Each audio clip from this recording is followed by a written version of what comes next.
On today's show, Brady Tkachuk was back at Senators practice, and could Stephen Halliday be making his NHL debut tomorrow night?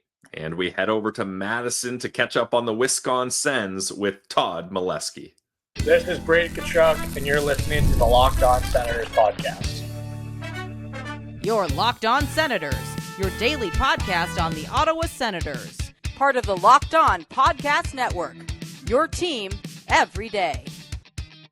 Welcome. You are locked on to the Ottawa Senators. I'm Ross Levitan alongside Brandon Piller, and today's episode is brought to you by FanDuel. Download the FanDuel app now by visiting FanDuel.com and win $300 in bonus bets if your first $5 bet wins. Today is Wednesday, November 19th, and Pillsy, updates from Senators practice, most notably Brady Tkachuk. We knew he was going on the trip, and he was skating as an extra today with his teammates. Yeah, it's good to see Brady skating. We heard from his new podcast. What's the official title? Wingmen with the Tkachuks? Correct. Okay, love it. That he's aiming to come back November 27th, 28th, right around that Thanksgiving game up against the St. Louis Blues. So he's gearing up. He's getting ready. And it's anytime we can see Tkachuk on the ice getting closer, it's a good day for me. Yes, it is. That game is 8 days away. Tomorrow will be the first game in what feels like forever for the Ottawa Senators. They haven't scored a goal in a week, Pillsy, since the Boston game. So I'm excited to see Senators hockey back tomorrow night. Note the 10 p.m. start time. And no, it does not affect the postcast. But Pillsy, Tkachuk on the ice for practice, not skating on a line, but you know who was? Stephen Halliday, fourth line, center between Nick Cousins and Hayden Hodgson. I think he might be playing tomorrow. Lars Eller not on the ice for practice, so natural fit bringing up that centerman. Yeah, I'd be really surprised if they brought Stephen Halliday without the intention of playing him at least one game, because he's the key part of the Belleville Senators, although they didn't need him today. We'll get to that earlier or later, I should say. But I think it's great that he's getting his opportunity. This will be his first NHL game. He's been called up a couple times, seen a couple practices, then sent back down. But Nick Cousins, Hayden Hodgson's, not exactly the line mates that you were hoping for, Ross. But hey, it gets him in the center of the ice, get a couple minutes under his belt, and get a taste of what NHL hockey is like.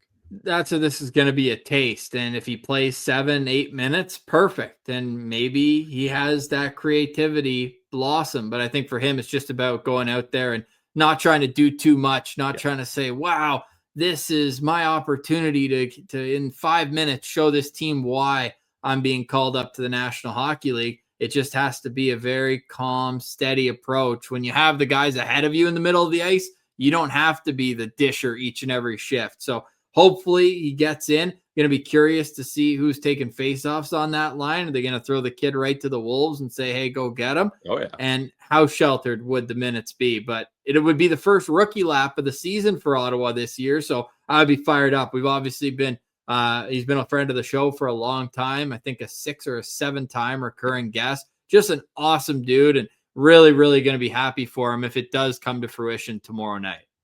Yeah, I'm under the assumption that it will. You got to get him in for at least one game.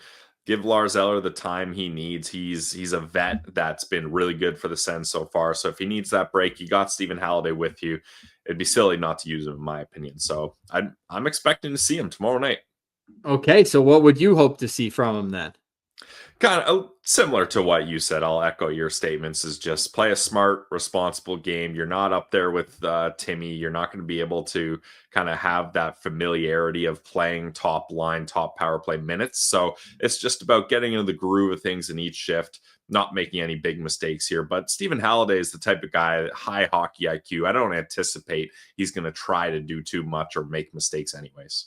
Everything else stays the same for the Ottawa Senators. It's Tim Stützle between David Perron and Drake Batherson, Dylan Cousins centering Ridley Gregg and Fabian Zetterlund, and Shane Pinto between Michael Amadio and Claude Giroux. The back end, Jake Sanderson with Artem Zub, Tyler Klevin with Jordan Spence, and Nicholas Matenpalo with Nick Jensen. So we don't anticipate Jensen missing any more time What a warrior. Like, I mean, you got to say that about Nick Jensen, man. That guy can withstand a ton of pain and looks like he'll be in tomorrow night. Interesting to note, they had an extra pair on defense. We knew Lassie Thompson was called up, so they wanted to have it even numbers and then have it be Curtis McDermott, who did play D at one point in his career, Pilsy, left shot. And after we recorded yesterday, the news came out that Dennis Gilbert is just dealing with a minor injury. So he was actually reassigned to Belleville from the trade. Doesn't have to clear waivers because he's coming from an AHL organization with Philly, with Lehigh Valley. So we will not see Dennis Gilbert on at least the first part of this road trip. Well, and do we know yet if Max Gannett cleared waivers? Because he was put on waivers by Philadelphia as soon as he was signed and acquired. So that would be interesting to see if he would clear. Now, I'm pretty sure the Sens wouldn't be able to pick him up. I know you tweeted, Ross, the Sens could do something really funny here, but I think the league doesn't allow that type of move.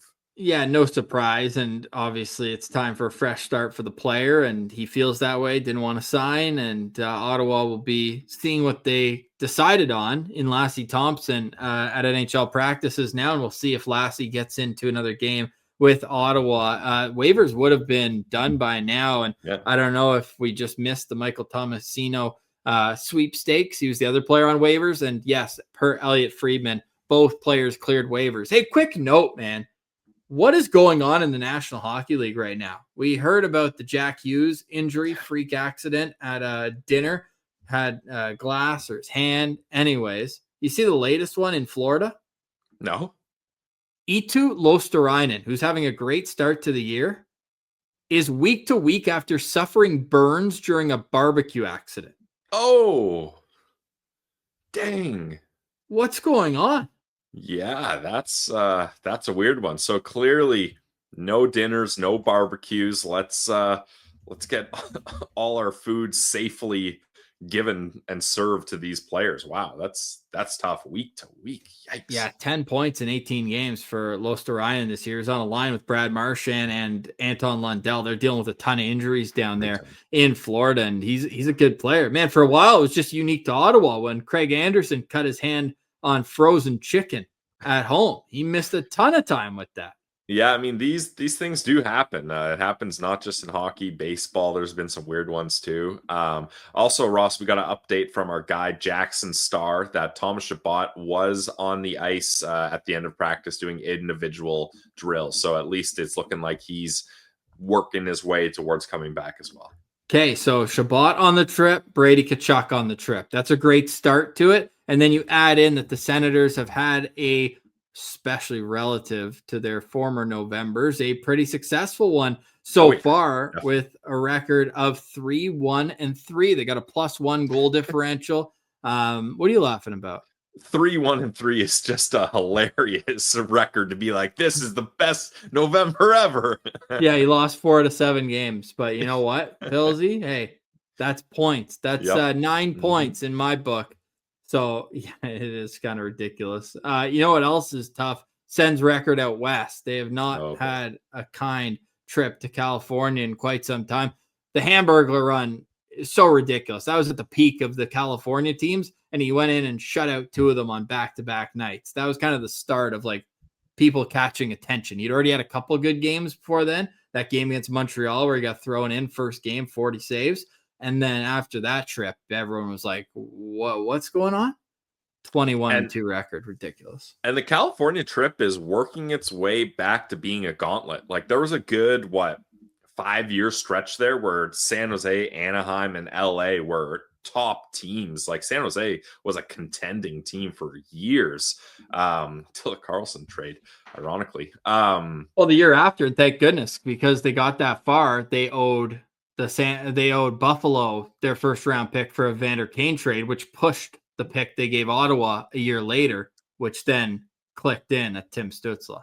Yeah, it ended up working out pretty good. But San Jose is a frisky team right now. Celebrini coming off a massive game, and you can't take them too lightly. Then obviously the Ducks, who have cooled off lately, but still a team with a lot of great young players. We'll see who the Ducks play tonight. their starting goaltender, I mean, because they play Boston tonight, then Ottawa tomorrow. So that'll be interesting. So funny when that happens because it's like we're the biggest Ducks fans tonight, and then tomorrow we hope they stink. Yeah, well, duck hunting season is off tonight. Duck hunting season starts tomorrow. Nice. I like that. 10 o'clock start tomorrow. It's a 7 p.m. Eastern start on Saturday, despite the West Coast, San Jose. It's a 4 p.m. local time game there. And then they play Monday in Los Angeles. That is a 9 p.m. game. So times are just jumping around. That's okay. That's okay. We'll battle through. That's why you got Locked On Senators 5 days a week and post game to keep y'all up to the latest on the Ottawa Senators. Hey, speaking of goalies, Ottawa might have found another diamond in the rough. Our guy Jackson Parsons shutout, first pro shutout today, but he's never lost in the AHL. He's now 3-0 with a .67 goals against average and a .978 save percentage. Insane. I mean, congrats, Jackson Parsons. First game, 2-1 win. Second game, 4-1 win. Third game, 4-0 win up against the Marlies on the school day. So an early one for him, but he woke up ready to go. Like, you can't get much better than that. And we were excited for Jackson Parsons. We thought he would spend most, if not all of the year in the ECHL with the Allen Americans, but he now has more games played in Belleville than he does played in the ECHL. So a real awesome opportunity for him that he's taking advantage of. Yeah, and even in those 2 ECHL games, he had a .931 save percentage. So he's just stopping pucks, and we love to see it. Great guy. Go check out our interview from this past summer with Parsons. With that said, Belleville has got 4 wins in a row, and part of the reason is a 6-game goal streak for Arthur Kaliyev. Big time AHL player down there. And the guy everyone wants to hear about, Carter Yakimchuk, scored his 3rd goal of the season today. School day game, by the way. So it started at 10:30 and had an assist. So goal assist brings Yakimchuk to 11 points on the season. There's only 2 defensemen in the league with more points than 11. Not rookies. Wow. Overall, defensemen. And they're 2 like mid-20s guys. So shout out to Carter Yakimchuk. It's Ryan Ufko and Zach Jones with 13 points each. And there's a whole bunch of players tied with 11, and that includes Yak. So that's great to see. The points are coming. He's playing a ton of minutes too. So keep it rolling. They got a big weekend, 2 games in Laval, and then they're coming to Manitoba. And I'll be on the call with Footy on Tuesday and Wednesday for the Moose and the Belleville Senators. Pew, pew. Our guy Pistol Pete also got a goal. That was sick.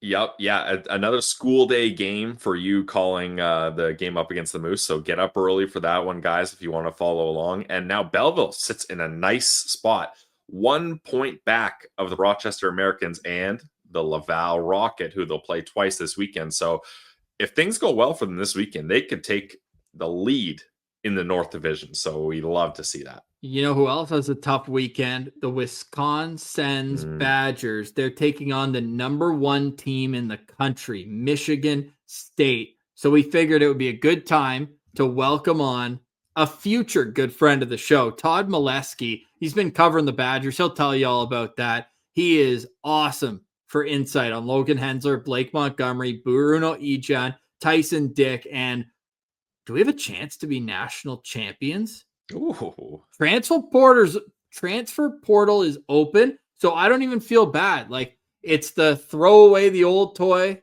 the North Dakota Fighting Hawks. Hey, we had a good run, boys. Wisconsin national championship on the horizon. Todd will tell you if that's realistic or not next. You're listening to Locked On Senators, your team every day.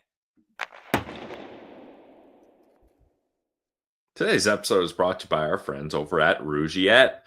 Let's be real, making excuses doesn't solve anything. We've all heard them before. It's just stress, I'm just tired, or it happens to everyone sometimes. But when it comes to performance, sometimes your body just needs a little extra support, and that's where Rougiette comes in. Rougiette.com offers fast-acting, doctor-prescribed treatments for ED designed to help you stop making excuses and start making moves. Rougiette makes it easy to get started. You just connect with a board-certified doctor 100% online.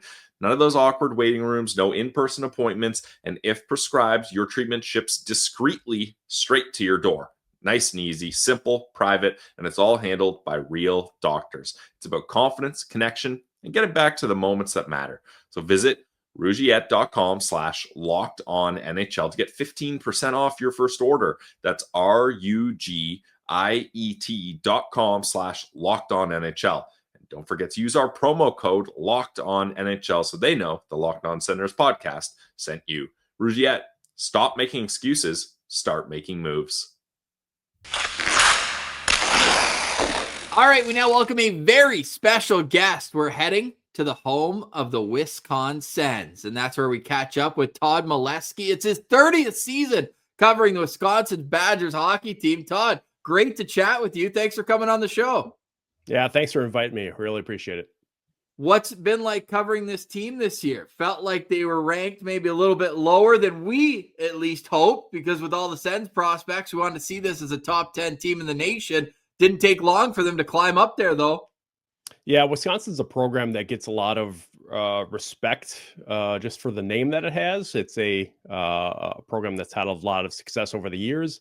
Not as much recently, though. So it's been a little bit of a building project. Last year was a down season after Mike Hastings came in the year before, brought in a really good group. And had a lot of success in his first year.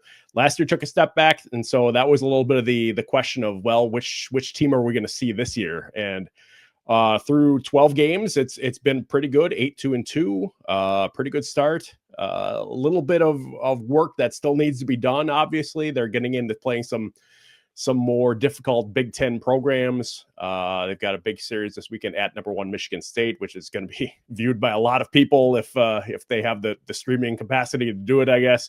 And it's there's a lot of positive signs for Wisconsin so far this season. Now, we've got a lot of Sens prospects to talk about that are playing in Wisconsin, but I want to start, Todd, with Logan Hensler last season, because kind of the book on him was he struggled a little bit at the start, which is fair. Young defenseman, NCAA first year, but then he really figured things out in the second half of the year. How would you describe Logan Hensler's first year with Wisconsin?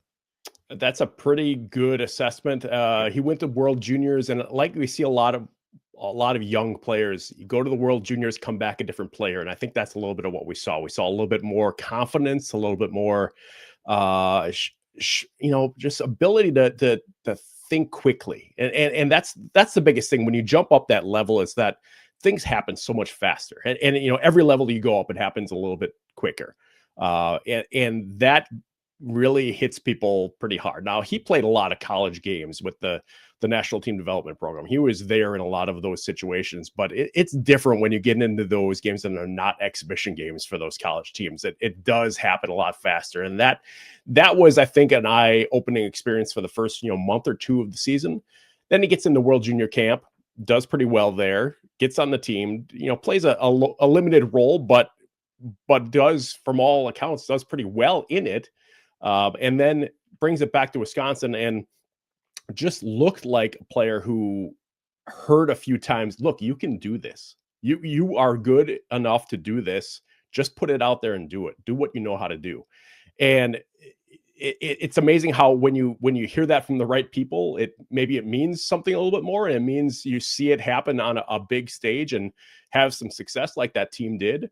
I think that really did affect him, and he was able to play more free, more just trusting in his ability, and I think that really helped him the second half of last season. And offensively, the numbers started to climb a touch. Like, he scored a highlight reel goal. I think it was one of only 2 that he scored all season, but it felt like a lot of the draft prognosticators just said, hey, because of his skating, it'll come. Did you always believe that there was more offense that he's shown here in the early part of this season when you were watching him develop through that freshman year? Yeah, I think everyone thought that there was more there. It just had to unlock and had to maybe be in the right positions too. He didn't see a ton of power play time last season. They were trying to figure out the right mix there and never really got it to go the way they wanted to. He's big part of the second unit right now, and sometimes getting part in the first. And so trusting him with that, being the guy that's going to run that from the top of the zone, I think that's, a little bit of a, the same kind of thing of like with the World Juniors is that, look, the coaching staff here says, you can do this. We trust you. You go out there and do what you can do. And now we've seen what he can do skating wise and having the vision to find the right routes. He just scored a goal this last weekend that was pretty incredible that way in terms of just the judgment that he showed in his own zone and then going forward with the puck to find the right spot in. I think that was one of the biggest things he had to show was that, he's still developing the defensive skills. Everyone does. I mean, when you're still 18, turning 19 soon years old, you're going to have to develop those skills, but he does have a good stick, knows the good gap control, has been able to play that pretty well. And now adding a little bit more that offensive flair and showing what he can do when he gets that opportunity and trusts himself to take it, I think is that step that everyone was hoping to see. And we're starting to see it unlock there. Now, another guy that I'm really excited about, we had him on the show, is Bruno Ejan. Just an absolute character, a crazy path to get to where he is today. I think he's another guy that getting into college hockey, maybe it started off a little slow for him, but he got that goal this weekend. It was an absolute beauty. What are you seeing from Bruno so far this season? Bruno's in a kind of in a fourth line or just out of the lineup kind of role right now. And so he's kind of bouncing back and forth, trying to prove himself in practice to get those opportunities.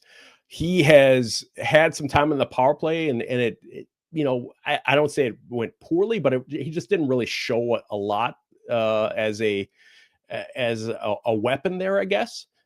So, I mean, he's going to figure that out. You got to remember, this is such an interesting case of where he's come from, how quickly it has developed for him, coming from Croatia to the USHL last year, midway through the season, and then jumping right into college because everyone saw what he did right away in the USHL. And it's like, well, this is something that could be pretty good for our team. And there was still some question. His junior coach wanted him to stay another year. I mean, I think all junior coaches are kind of that way. There's, a little bit of a pull there on both sides, but Wisconsin felt like they needed to get him this year to start that process of maturing and start that next step, because we've seen like what he does when he takes a step up and it kind of like it goes and then it kind of, maybe has a little bit of a lull. He needs to go through that and he needs to figure out, okay, what do I do when that lull happens? And how do I make myself a player that's going to be counted on to be in the lineup every night? And I think that's what we're starting to see here is he's taking advantage of some of the opportunities he's got. He's got to do it a little bit more and a little bit more consistently. And I think that's what the coaches are looking for here. Well, opportunity was what got him that last year. And the reason was because his now teammate and fellow Sens prospect, Blake Montgomery, went to the OHL and left the Lincoln Stars, opening that roster spot for Bruno. Now they're teammates there. We love the way Montgomery plays. We felt like last year in London, when all those guys went to the World Juniors, he was left behind and all of a sudden was put into a scoring role, kind of played a Swiss Army knife role in the OHL. Is he in a similar spot in Wisconsin, or is he being offered more offensive opportunities? How's it look through the first number of games? It's been fairly consistent where he's been in the third line, kind of, filling in that spot there, maybe bumping up a line here and there. But I think that is the way I see it. That is you see the opportunity or you see the potential there. And it's a little bit of, well, how do we capitalize on this? How does he capitalize on it? And I think everyone recognizes there's a little bit of time there. He's still growing into his body, right? I mean, this is still a guy that's figuring out what all he can do. But when he gets the puck and he has some open ice, that's when he's really like, okay, that it means something. He understands what he can do there now. Scored a goal earlier this season where he was 1-on-4, essentially. He got the puck at center ice, 4 guys in front of him, and it just happened that their gap was pretty awful. He found the seam right up the middle and went in and scored. And it was, I think, those kind of moments that were, kind of that, well, that worked. So I need to keep putting myself in those opportunities and keep, I think, what he said after that game is, I need to keep demanding the puck, because that's what Andrew Gordon from the Senators told him was they needed to see from him. So they weren't seeing that earlier in the season. He needed to start doing that for himself, and it really did start paying off. Today's episode is brought to you by our friends over at FanDuel. The NBA is back, and there's no better place to get in on the action than FanDuel, the official sports betting partner of the NBA. Even if you miss the start of the game or you want to ride the hot hand, FanDuel has live bets on everything from who will score to fourth quarter comebacks. Plus, you can even combine your live bets into a same-game parlay for a shot at a bigger payout. Keeps every game a little bit more exciting, especially when your team's making that late push or they're on the road and you're trying to find ways to stay up for those late West Coast games. Right now, FanDuel is giving new customers $300 in bonus bets when your first $5 bet wins. So head to FanDuel.com to sign up and play your game with FanDuel, the official sports betting partner of the NBA. Did you think that there was a chance that Wisconsin might lose that commit after they won the Memorial Cup in London? Because Blake told us, he's like, I didn't think about it for a second. He wanted to go to college, but it almost felt like it was such a good situation for him with the Knights that maybe he would be tempted to stay. It's such a weird, like, this whole last year has been so weird to try to figure out what players are coming when and where are they coming from because of the NCAA rule change. And so, I mean, I didn't really know what to expect with a lot of the players. I mean, there's a few that, they come from the USHL. You think that's been the tried and true path. It's worked for years. And now you add the CHL players and it's like, well, okay, where's the counter going to be from the CHL side? What are they going to ask of them or want them to do? And so, I know a lot of college teams are working through that kind of power dynamic of like, okay, how do we go in and recruit these guys and not try and, or try to stay on the good side of a lot of these GMs in the CHL to make sure that they have a good relationship. So that is, I guess I wasn't necessarily overly concerned from the Wisconsin side because they felt like that was a pretty strong commitment, but there was the unknown of we just haven't seen this before and didn't really know what to expect. Yeah, he wasn't playing in Chicoutimi. No offense to them, but like that London Knights, like it feels probably like pro hockey when you're playing up there. So you get a taste of that. And his brother had played for the London Knights before that, but we're glad to see him there. It makes it easy for us to track as Sens fans having 4 of them because Tyson Dick's down there as well, a 7th round pick a couple of years ago. Now, notice that he hasn't been playing every game. Is he kind of in and out of the lineup, or was it an injury? What's been the case with Tyson this season? No, from everything I know, that's been a healthy scratch and just he's played center most of his career here. And they brought in 3 new centers to kind of solidify down the middle. And he was kind of in that mix of at the start of the year of, well, is he our 4th or is he our 5th? And that was they went with the young guys because they want that turnover to happen. They want that those guys get that experience and start to develop that because they see them as being the long range picture there. Now Tyson Dick has filled in pretty well in the couple of times the last few weeks that he's gotten a chance. Now he's kind of on a limited minutes plan there, but on a 3rd or 4th line, but he's been thrown into a situation where they haven't liked what happened on a Friday night, threw him in there on a Saturday, and it's looked okay. So that's I think a point in his favor. Now I don't know if it's long term going to stay that way, but they're when you get into the middle of the season here, middle and late of the season, you're going to need some guys to fill in roles. And he's a guy that has played center and wing, so does fill in, a couple of gaps wherever they need him. Hey, tell the coach that 3-0-1 with him in the lineup. Let's get him in more. I think people look at that eventually and say, well, maybe something works when we have him in there, right? Now, Sens fans love when there's a group of Sens prospects in one school. We had the Nodak Sens a couple years ago, and that got us familiar with head coach Brad Barry, who was a very defensive-minded coach. That was his kind of attribute that everybody knew him for. Todd, what can you tell us about Mike Hastings? Like, how would you describe him as a coach? He is a coach that molds what he does to what he has. And I think everyone, you can say that about every coach, but I guess the trend has been for Mike Hastings teams to be more on the defensive side because they've had really good goaltending. The teams that you remember he had at Minnesota State were known for their strong goaltending, and so that becomes a little bit of the here's the rub on there, or here's the message on this guy is that, well, he wins with defense. That's true, but a lot of those teams also were really gifted scoring wise, not necessarily talent wise, but getting the most out of what they had and putting people in the right positions to succeed scoring wise. That was the big drop off between year 1 and year 2 here at Wisconsin, is that they just didn't find the scoring. They could not consistently get enough of that to overcome just some the possession metrics were all in their favor. They were, hitting, 57, 58% on shot attempts, but just never saw that reflected in their goal totals. So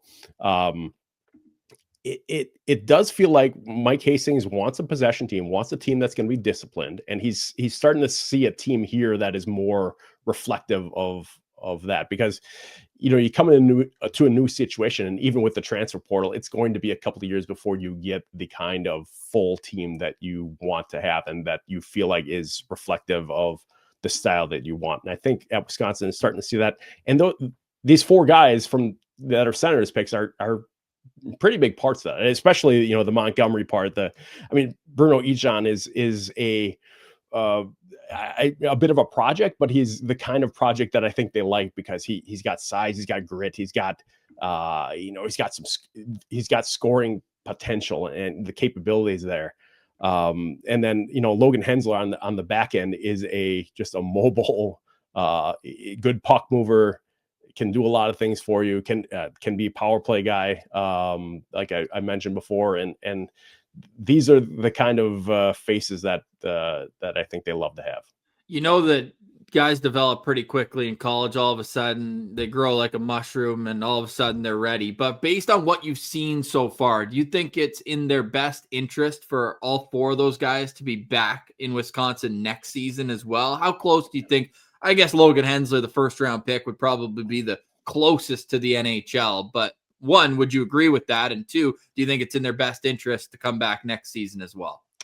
I think you're right in that the question really for me is, if you're going to put those 4 on there, Hensler is the one that is the closest to being able to make the jump. And I just don't know. It's the question of do you want to, where do you want him to make that development?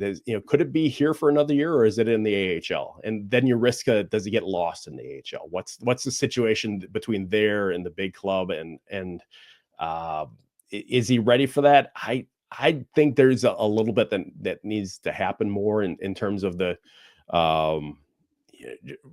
honestly, it's just physical maturity sometimes too. I mean, he's still figuring that out. It's a guy that's, I think he's still 18. He was 17 started last season. He's 18, maybe 19 now. Just turned 19. Yeah. But started the season as an 18-year-old.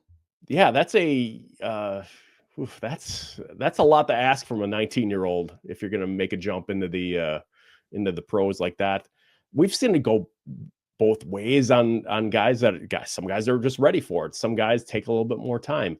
I don't know that I have my mind made up on that yet, and I don't think he or the team does either, because you read the tea leaves of what the team is bringing in next season in terms of recruiting and who they've got committed and what things look like. They don't necessarily have a guy to replace him yet. So I think that tells me that it's there's a chance that he's coming back for a 3rd year here. Well, hey, half the Nodak Sens never saw the AHL, and Jake Sanderson and Shane Pinto. So we're hoping that maybe, hey, one more year at Wisconsin. And it's not even a backhand towards the AHL and Belleville, but the way these facilities are and the training staffs and everything that the college hockey programs, it's not like that part of it is any better in the American Hockey League. It's just about playing against men. And Ottawa drafted a right shot defenseman in the first round, 7th overall the year before too. So it almost would make more sense to let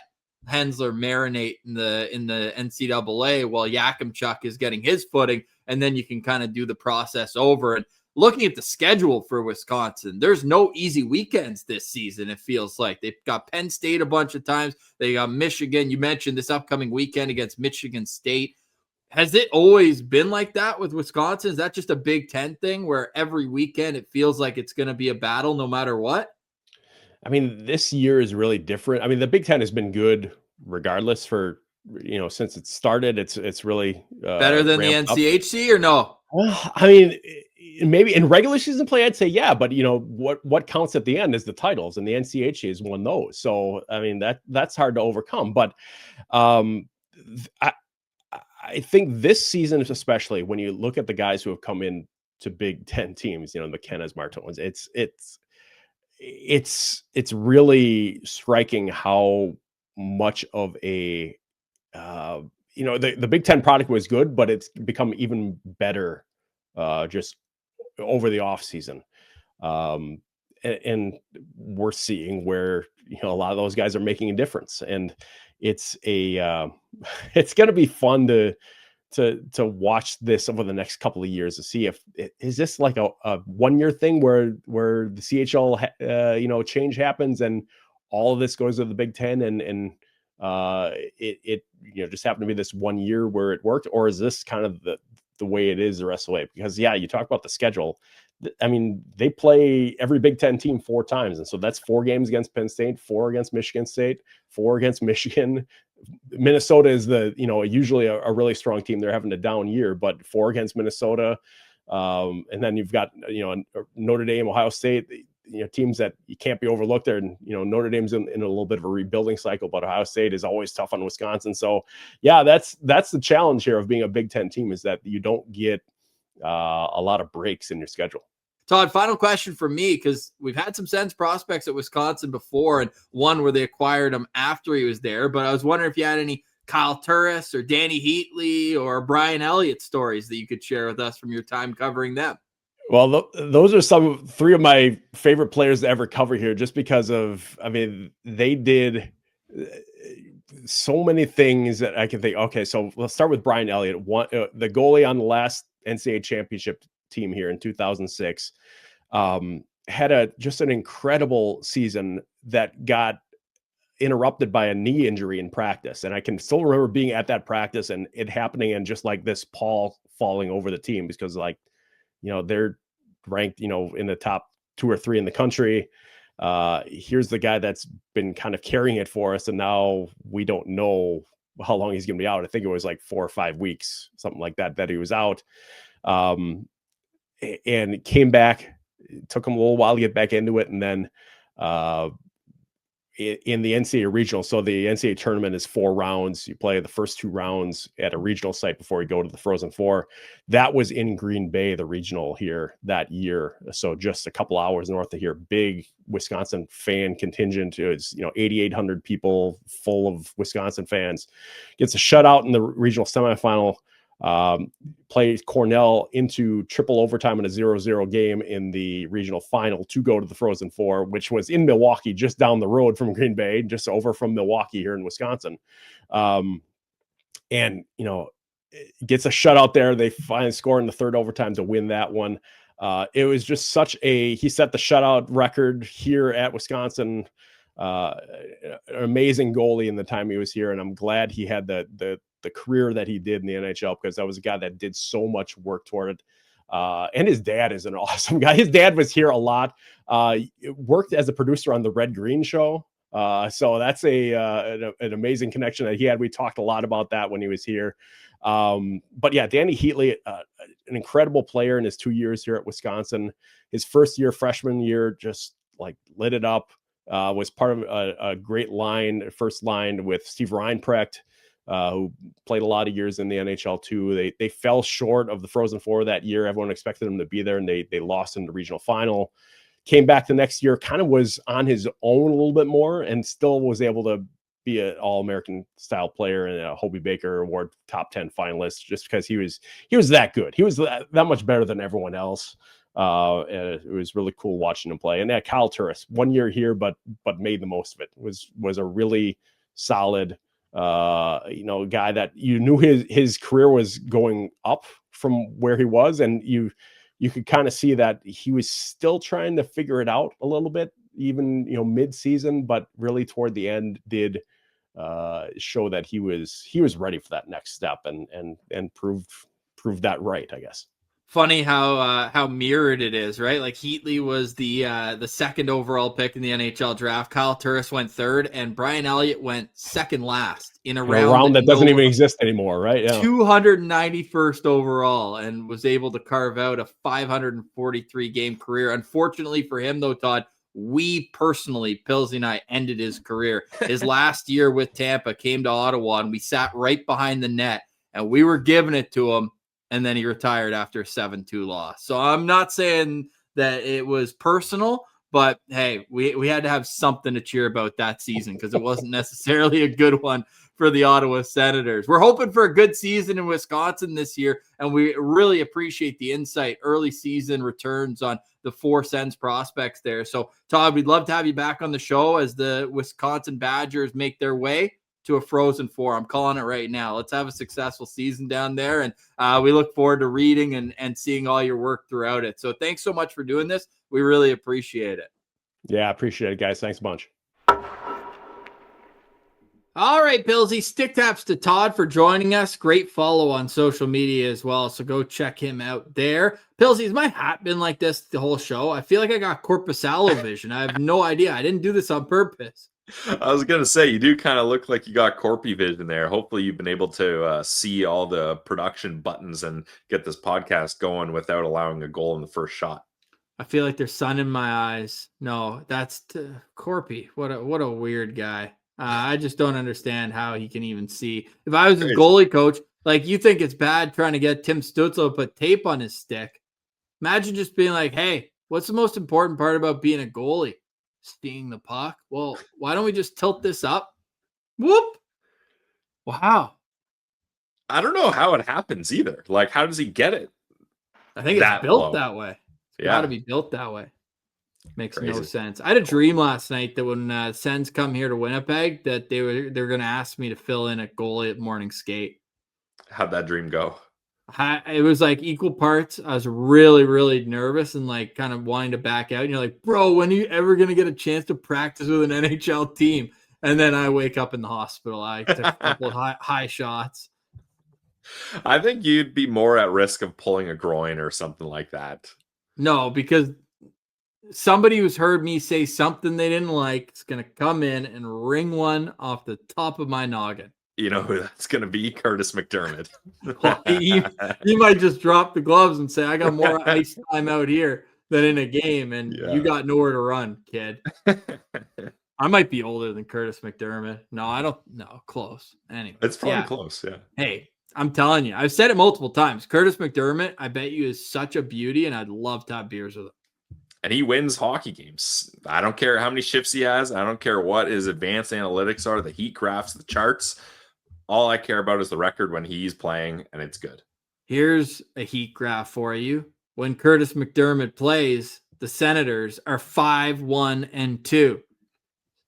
So just win, baby. There's a stat you can use. We'll be back if we remember how to do a game day preview.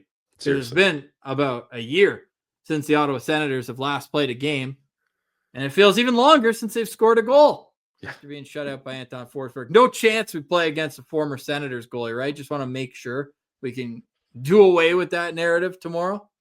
Yeah, none in Anaheim, none in San Jose, but they might throw Forsey back in there on Monday. Actually, that would be a smart thing to do. They probably will. Of course they will. Yeah. Why wouldn't they? Yeah. Crazy not to. We'll deal with that problem when we get there. Ducks tomorrow, full game day preview on the show. Please like and subscribe everywhere you get your podcasts, including on YouTube. For Brandon Piller, I'm Ross Levitan. Thank you for enjoying the show. Please leave a 5-star review wherever you get your podcasts. We're part of the Locked On Podcast Network, your team every day.